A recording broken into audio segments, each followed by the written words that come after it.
Hi friends, good afternoon. இன்றைக்கி நம்ம வீட்டில் சுட சுட ரைஸு, அப்புறம் கோஸ் பொரியல், அப்புறம் கோஸ்லேயே ஒரு கோலா உருண்டை ப்ரிப்பேர் பண்ணியிருந்தேன். அது கோஸு, கடலை மாவு, அப்புறம் ஒரு பிரெட் க்ரம்ஸு, அதுக்கப்புறம் பார்த்திங்கன்னா வெங்காயம் கொஞ்சம், அதுக்கப்புறம் பச்சை மிளகாய், அப்புறம் கரம் மசாலா, இஞ்சி பூண்டு பேஸ்ட், இந்த மாதிரிலாம் போட்டு ஒரு கோலா உருண்டை ப்ரிப்பேர் பண்ணியிருந்தேன்.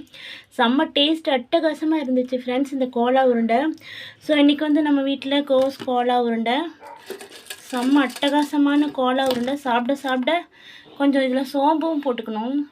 அதுக்கப்புறம் பார்த்திங்கன்னா நம்ம வீட்டில் அதுக்கப்புறம் என்னென்னு பார்த்தீங்கன்னா கோலா உருண்டை, ரசம், அதுக்கப்புறம் பார்த்தீங்கன்னா பருப்பு டால். இன்றைக்கி இவ்வளோ தான் ஃப்ரெண்ட்ஸ் நம்ம வீட்டில்.